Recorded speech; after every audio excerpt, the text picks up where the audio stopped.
여러분 안녕하십니까? YTN 시청자를 위한 옴부즈만 프로그램 시청자의 눈입니다. 먼저 뉴스 진단 시간입니다. 이번 주에는 카드사 개인정보 유출 관련 뉴스를 모니터했습니다. 강혜원 시청자 평가원과 경제부 이병식 기자 함께하겠습니다. 어서 오십시오. 네, 이 카드 3사에서 유출된 개인정보가 무려 1억 건이 넘었는데 이 파장이 만만치가 않습니다. 먼저 강혜원 평가원님, 이번 관련 보도 어떻게 보셨습니까? 네, 이달 초에 세 곳의 카드사에서 1억 건이 넘는 고객 정보가 유출된 사건이 밝혀지면서 금융사의 고객 정보 관리에 대한 비판이 이어지고 있습니다. 카드사들이 개인정보 유출 여부를 확인할 수 있는 서비스를 제공하기 시작하자마자 500만 건 이상의 카드 재발급 또는 해지 신청이 이루어졌는데요. 카드사와 정부 측에서 2차 피해 방지를 위한 대책들을 연이어 내놓고는 있지만 국민들의 불안은 가중되고 있는 상황입니다. 특히 유출된 정보에 대해서 2차 피해가 없을 것임을 확신하는 수사 결과가 여러 차례 발표되었지만 그 증거가 USB를 회수하는 등의 내용에 그쳐 전자정보의 경우 복제와 확산이 쉽고 원본과 복제본의 차이가 없다는 특성을 충분히 고려해서 보다 면밀한 수사와 확실한 기술적 설명이 뒤따라야 된다는 생각이 듭니다. 여러 차례 보도를 통해 알려진 현오석 경제부총리의 발언 역시 금융 서비스를 이용하는 기본 절차에 대한 고려도 없이 부정적인 여론을 잠재우는 데만 급급하다는 인상을 남기면서 큰 비판을 받았습니다. 특히 2차 피해를 입더라도 고객들이 이번 유출 사건이 원인이라는 점을 입증하기 어렵다는 면에서 1차 유출에 대한 보다 확실한 조치가 필요하다는 생각도 듭니다. 카드사들의 피해자 보상 방안에 대해서 어떠한 논의들이 진행되고 있는지 설명 부탁드립니다. 네, 그러니까 지금 여전히 2차 피해에 대한 우려가 여전한데 지금 관련 당국에서 지금 피해 보상 논의 어떻게 되고 있습니까? 네, 사실상 그 전 국민에 가까운 개인정보가 노출되면서 참 걱정이 많으실 텐데요. 그렇죠. 그 현재 정부와 카드사들은 이번에 유출된 고객의 개인정보로 인해서 만약에 카드 부정 사용 등 2차 피해가 발생하면 전액 보상하겠다는 입장입니다. 그런데 이와는 별도로 이미 발생한 1차 피해, 그러니까 1억 건이 넘는 정보 유출에 대해서는 카드사들이 보상에 소극적이라는 비판이 있는데요. 지난주에 KB국민카드와 롯데카드, 또 NH농협카드는 고객 보상 차원에서 연회비를 면제하는 방안을 검토했지만 형평성 논란이 일면서 결국 무산됐습니다. 기본 연회비가 신용카드마다 천차만별인 것은 물론이고요. 체크카드의 경우에는 연회비가 없기 때문이라는 게 이유였는데요. 특히 VIP 고객들에 대한 보상 문제도 각 카드사별로 입장이 서로 달랐던 것으로 알려졌습니다. 이런 가운데 갈수록 비판이 거세지자 일단 농협카드가 연회비 면제 대신 무이자 할부 등의 보상책을 내놨는데요. 농협카드는 이번 피해로 고통을 받은 고객들을 위해서 개인 회원을 대상으로 전 가맹점에서 2, 3개월 무이자 할부를 실시한다고 밝혔습니다. 또 농협중앙회가 운영하는 하나로마트에서 특정한 농산물을 살 때도 최대 30% 할인해주고 사은품도 증정하는 등 사은 행사를 실시한다고 했습니다. 그런데 그나마 농협카드 말고 다른 카드사들은 이렇다 할 대책 마련에 소극적이었는데요. 국민카드와 롯데카드는 결제 문자 서비스를 무료로 한다는 것 말고는 보상책을 내놓지 않고 있습니다. 결국 소비자들의 불만 커질 수밖에 없는 상황인데요. 이런 가운데 이번 주 초에 결국 참다 못한 카드 고객 500여 명이 카드사를 상대로 집단 소송을 냈습니다. 국민카드와 농협중앙회, 롯데카드 등 3개 회사를 상대로 모두 5억 8천만 원의 손해배상 소송이었는데요. 지난 20일에 피해자 130명이 3개 카드사를 상대로 첫 집단 소송을 낸 지 일주일 만에 추가로 소송을 제기한 겁니다. 피해자들은 카드사가 시스템 구축을 의뢰한 업체 직원이 고의로 정보를 유출했고 이름과 전화번호는 물론 카드 번호와 유효기간까지 유출됐기 때문에 2차 피해가 우려된다고 주장했습니다. 또 이번 사태로 피해자들이 상당 기간 보이스피싱이나 스팸 문자 등에 시달리게 될 것으로 보이는 만큼 카드사가 위자료를 지급할 책임이 있다는 논리를 펼쳤습니다. 그 법조계는 이번 카드사 고객정보 유출 사건으로 인한 피해자가 최대 1,500만 명에 달하는 것으로 추산되는 만큼 앞으로 비슷한 소송이 잇따를 것으로 전망하고 있습니다. 네, 그러니까 앞으로도 후폭풍이 상당 기간 이어질 것 같은데 사실 피해 보상이라든지 소송도 중요하지만 더 중요한 건 어떻게 보면 이런 사태가 다시는 발생하지 않도록 하는 거 아니겠습니까? 평가님 어떻습니까? 네, 개인정보 유출에 대한 국민들의 불안이 계속되면서 정부와 정치권이 연일 해결책 마련을 위해 골몰하고 있습니다. 박근혜 대통령도 철저한 원인 규명과 근본적인 대책 마련을 강조하는 동시에 주민등록번호 외에 개인 식별 방법을 마련하는 방안 등 폭넓은 대처를 강조했는데요. 금융기관뿐 아니라 정부 부처나 공공기관의 과도한 개인정보 수집 관행 등에 대해서도 논의가 확대되고 있습니다. 특히 불법으로 유출된 개인정보가 유통되는 것 외에도 계열사 등 관계기관에 개인정보를 지나치게 폭넓게 제공해온 관행에도 제동이 걸릴 것으로 보이는데요. 그동안 지나친 텔레마케팅으로 국민들의 피로도가 심각했던 것을 감안하면 이번 유출 사안을 통해서 개인정보 활용 관행을 점검하는 폭넓은 보도가 이루어지고 있는 것은 긍정적이라고 볼 수 있을 것 같습니다.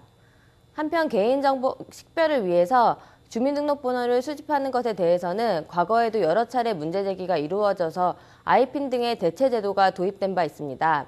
새롭게 언급되는 방안들이 얼마나 실효성이 있고 기술적인 안전성을 갖추고 있는지에 대한 언론의 적극적이고 면밀한 분석이 그 어느 때보다도 중요하다고 생각됩니다. 네, 말씀하신 대로 사실 이번 일로 이 주민등록번호에 대한 이 무분별한 수집 문제다 이런 지적도 나오고 있는데 이 우리나라처럼 이렇게 광범위하게 주민등록번호를 사용하는 나라가 없다면서요? 네, 그렇습니다. 우리가 쓰는 이런 주민등록번호제도 이렇게 쓰는 나라가 우리나라밖에 없다고 하죠. 네. 우리나라의 주민등록번호가 이렇게 탄생한 것은 지난 1968년 북한의 특수부대 요원들이 청와대를 습격한 이른바 김신조 사건이 계기였는데요. 치안상 필요하고 또 간첩 등 불순분자를 식별한다는 의도로 주민등록법이 개정되면서 주민등록번호가 생긴 겁니다. 이후에 1975년에는요, 지금처럼 생년월일과 성별, 출생지 등의 정보를 담은 13자리 숫자가 도입됐습니다. 그동안 주민등록번호에 대한 장점에 대한 평가를 보면요. 먼저 우리나라가 다른 나라에 비해서 범죄 검거율이 높은 이유가 바로 주민번호를 통해서 개인에 대한 기본 정보를 쉽게 파악할 수 있기 때문이라는 겁니다. 또 국민 개개인이 주민번호 하나로 구분이 되다 보니까 행정 서비스도 편하게 만들었다는 점도 장점으로 꼽히고 있습니다. 하지만 요즘 들어서는 개인 신상 노출과 함께 번호 유출에 따른 범죄 악용 가능성 등 이런 부작용들이 더 많이 부각되고 있는 실정입니다. 현재 주민등록번호를 관장하고 있는 정부 부처는 안전행정부인데요.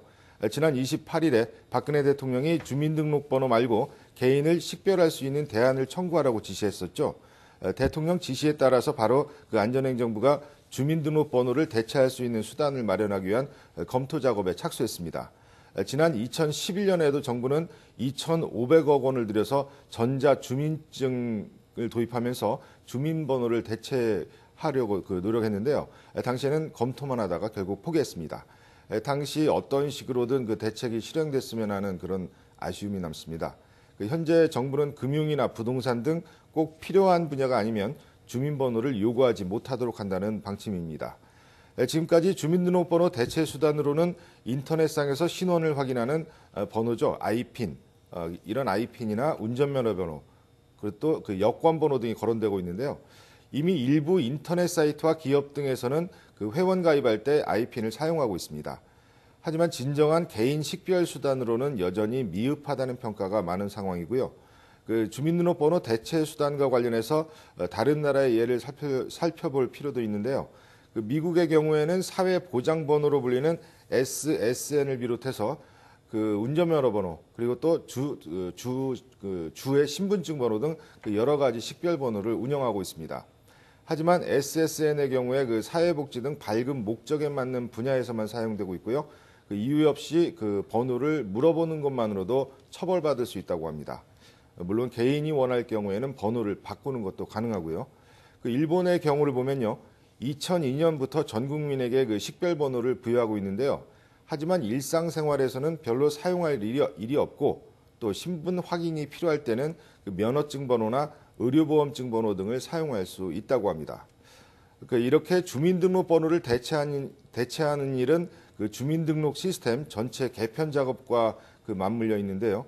결국 금융권 등 일반 시민들의 생활에 새로운 식별 방법을 적용시키는 문제는 국민적인 공감대와 함께 앞으로 상당한 시간이 걸리고 또 비용도 적지 않게 들어갈 것으로 보입니다. 네, 이 사상 최악의 카드사 정보 유출 사태로 지금 파장이 이어지고 있는데요. 이번 일을 계기로 정보 유출, 또 정보 수집 관행 모두 뜯어 고쳐서 더 이상 같은 일이 반복되지 않도록 하는 게 중요할 겁니다. 오늘 두 분 말씀 고맙습니다.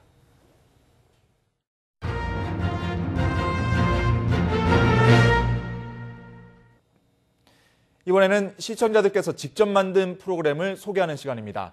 교통안전공단에서 교통사고 없는 안전하고 행복한 대한민국 만들기 UCC 공모전을 열었는데요. 여기서 은상을 받은 작품 함께 보시겠습니다.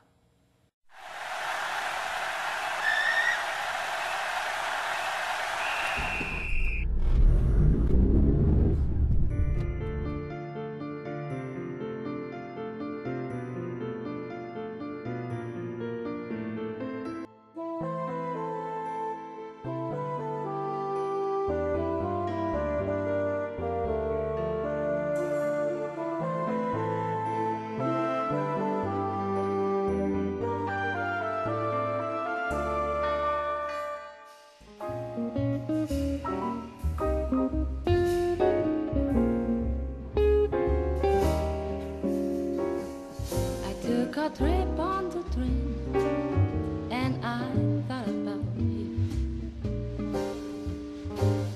I passed the shadowy lane.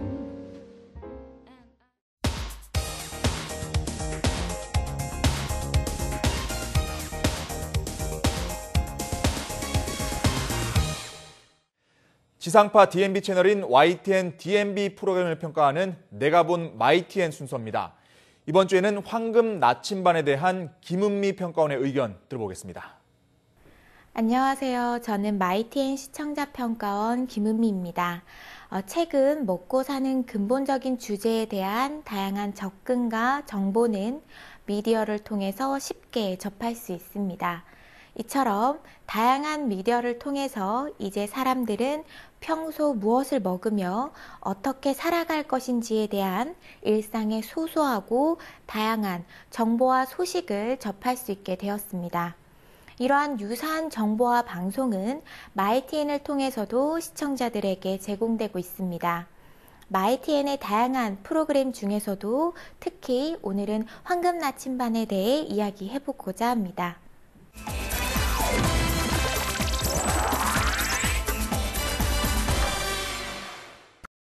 이날의 황금 나침반에서는 다양한 아이디어를 바탕으로 하는 전통 문화 산업에 대한 소식과 함께 나주 지역의 별미를 소개하는 내용을 전달하였습니다. 무엇을 먹고 어떻게 살아가는가와 같은 인간의 필수적인 조건에 해당하는 내용은 이제 방송을 통해서 다양한 선택의 정보가 되어 시청자들에게 전달되고 있습니다. 특히 황금 나침반에서 방송되고 있는 팔도 식도락 여행과 같은 코너는 유사한 형태로 다양한 방송 또는 블로그 등을 통하여 맛집 등의 이름으로 그동안 익숙하게 접할 수 있었던 정보의 형식이라고 볼 수 있을 것입니다. 하지만 본래 본 코너의 취지는 전국에 있는 최고의 별미에 대한 정보를 전달하기 위함이었습니다. 이날의 방송에서도 나주 지역의 별미를 찾아 소개하는 내용으로 구성되어 시청자들에게 전달되었습니다. 하지만 이러한 형식의 방송이 자칫 특정한 식당의 광고나 소개에 해당하는 정도의 수준에서 전달된다면 더 이상 그 프로그램의 가치와 의미는 시청자들에게 유익한 정보가 될 수 없을 것입니다. 그러므로 사실을 바탕으로 하는 다양한 정보와 소식을 전하려는 노력은 결국 실제로 해당 지역을 방문하는 시청자들에게 유익한 도움이 될 수 있을 것이며 해당 지역의 먹거리 문화 조성과 시장의 활성화에도 도움이 될 수 있을 것입니다. 이날 방송되었던 나주 지역의 별미에 대한 정보는 나주 지역을 방문한 시청자들에게는 유익한 정보가 될 수 있었을 것입니다. 예를 들어서 돌미나리를 이용할 수 있는 음식 정보가 제공되고 나주 지역의 홍어와 곰탕과 같이 다양한 먹거리 정보가 제공되었던 부분은 유익한 정보라고 생각됩니다. 하지만 조금 아쉬웠던 부분은 특정한 식당의 음식을 중심으로 방송 내용이 제공됨으로써 나주 지역의 지역적 특색보다는 특정한 몇몇 식당의 맛집 정보로 전달되는 부분은 아쉬움이 있었습니다. 장기적인 관점에서도 특정한 지역을 중심으로 해당 지역의 먹거리 문화를 소개한다는 것은 단순히 무엇이 맛있고 어느 식당이 잘한다의 관점으로 접근하기보다는 해당 지역의 황토 음식과 그 지역의 음식 산업 전반에 도움이 될 수 있는 정보가 오히려 유익할 수 있을 것입니다. 시청자 입장에서도 특정한 식당의 정보를 바라고 기대하는 것이 아니라 해당 지역의 특산품으로 어떤 음식을 구할 수 있고 어떻게 접할 수 있는지의 정보가 오히려 도움이 될 수 있을 것입니다.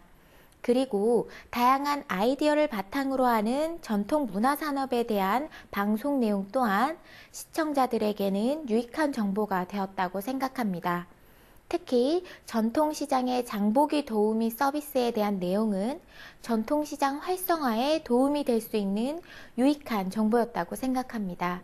하지만 조금 아쉬웠던 부분은 전통시장의 활성화를 위해서 이러한 서비스를 실시한다는 내용뿐만 아니라 전통시장을 이용할 수 있는 실제적인 방법에 대한 정보가 충분하지 못한 부분은 아쉬운 부분이었습니다. 장보기 도우미 서비스를 구체적으로 이용할 수 있는 전화나 접근 방법에 대한 설명이 누락되어서 실제 해당 서비스를 이용할 수 있는 정보와 소식을 접할 수 없었습니다. 또 장보기 도우미와 같은 소식은 그동안 침체되어 왔었던 전통시장의 발전에도 도움이 될 수 있는 정보이며 시청자들에게도 전통시장을 편리하게 이용할 수 있는 새로운 정보가 될 수 있었을 것입니다. 그러므로 해당 정보에 대한 구체적인 전달은 우리 전통시장의 발전과 시청자의 삶에도 긍정적인 도움이 될 수 있는 정보였다고 생각합니다. 시청자의 관점에서 일상을 이해하려는 노력이 앞으로도 지속되기를 바라며 황금 나침반을 통해서 소개되는 일상의 다양한 소식과 정보가 실제 시청자들의 삶에도 도움이 될 수 있기를 기대합니다.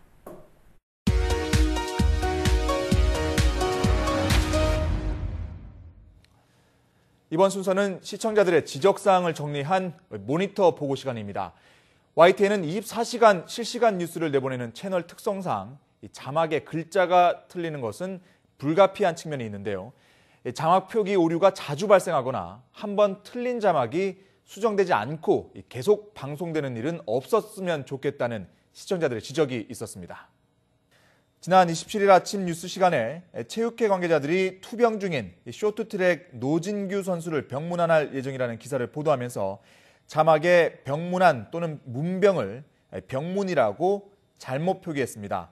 또 지난 24일에는 월드컵 축구대표팀이 코스타리카 대표팀과 평가전을 벌인다는 기사를 내보내면서 평가전을 평가라고 잘못 표기했습니다. 그런가 하면 한 번 틀린 자막을 수정하지 않고 그대로 사용하는 경우도 있습니다. 주한 미군 방위비 분담금 이자 수익과 관련된 기사를 내보내면서 자막에 과정에서를 과정세라고 잘못 표기했습니다. 그런데 틀린 자막이 수정되지 않고 다른 뉴스 시간에도 그대로 다시 나왔습니다. YTN에서는 지난 24일 오전 뉴스 시간에 당일 있을 주요 일정을 소개하면서 김한길, 안철수 의원이 단독 오찬 회동 소식을 예고했습니다. 그런데 영상에 이 소식과 관련 없는 사람과 대법원 건물이 나왔습니다.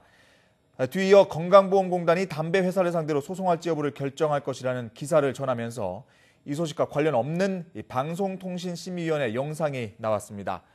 뉴스를 시청하다 보면 이처럼 기사 내용과 영상이 일치하지 않는 경우가 종종 있는데 좀 더 세심한 주의를 기울였으면 합니다.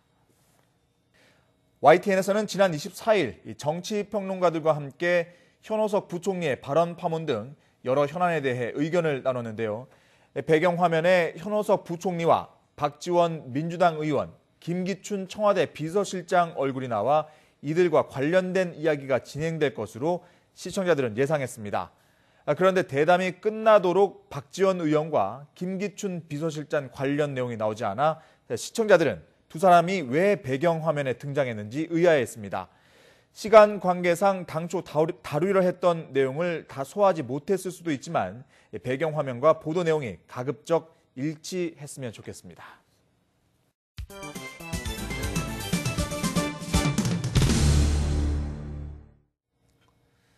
언론 전문가로부터 우리 언론의 문제점과 발전 방향 등을 들어보는 매체 비평 시간입니다.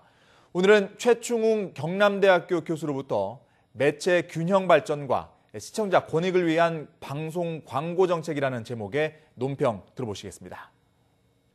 방송통신위원회는 지난주 23일 창조 경제를 견인하는 방송 광고 시장 활성화 계획에 대한 토론회를 가졌습니다. 방송 콘텐츠의 경쟁력 강화를 위해 각종 광고 관련 규제 개선을 위한 것입니다.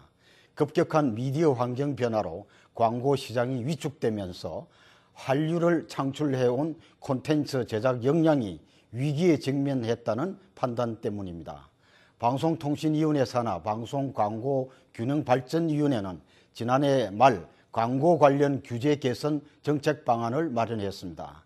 이번 토론회는 이러한 방송 광고 시장 활성화 계획 안에 대한 지상파와 케이블 방송, 신문 광고 업계 그리고 시민단체 전문가들의 의견 수렴을 위한 것입니다.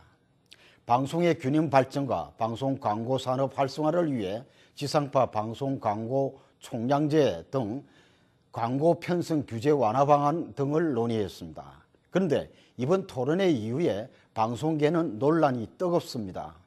여러 문제 가운데서도 논쟁의 핵심은 지상파 방송도 케이블 텔레비전이나 IPTV처럼 중간 광고와 광고 총량제를 허용해서 지상파 방송 광고 수입을 보전해 주겠다는 내용입니다. 이에 대해 유료방송, 신문 등 지상파 방송을 제외한 모든 매체들이 광고 균형 발전이 아니라 지상파 방송의 광고를 몰아주기 위한 것이라면서 강하게 반대하고 있습니다. 외형적인 제도 차원에서 보면 균형적인 발전이라고 볼 수 있겠지만 전체 방송 시장에서 차지하는 지상파 방송 광고 비중이 여전히 막강하다는 점에서 옳지 않다는 것입니다. 지상파 방송 광고 규제를 완화하면 전체 광고 시장 파이가 늘어나는 것이 아니라 다른 매체들의 광고 재원을 오히려 흡수해 가므로 제로섬 게임이 된다는 것입니다. 방송산업 발전의 중요한 핵심은 바로 방송 재원입니다. 방송 재원의 비중이 가장 큰 분야가 곧 광고 시장의 확대입니다. 광고 시장 활성화를 위해서는 규제 개선은 꼭 필요합니다.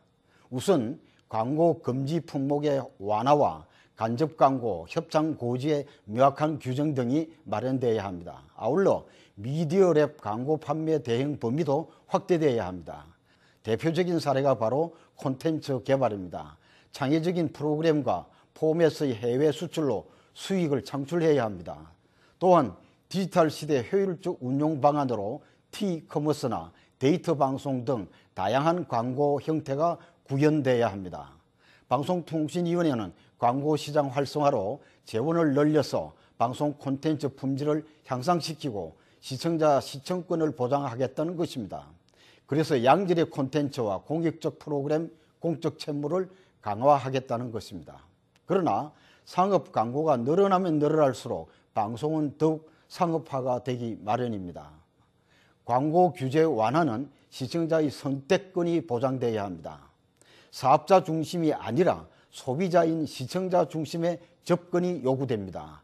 방송 광고 제도 개선은 이해가 첨예한 사안이므로 관계자와 수용자들의 충분한 의견을 수렴해서 미디어 시장 전체가 상생하는 정책 방안으로 정리돼야 합니다. 시청자의 눈은 시청자 여러분의 참여를 기다리고 있습니다. 이 YTN 홈페이지 시청자 의견 코너에 글을 남겨주시면 좀 더 정확하고 공정한 방송을 만드는 데 참고하겠습니다. 이번 주 순서는 여기서 마치겠습니다. 고맙습니다.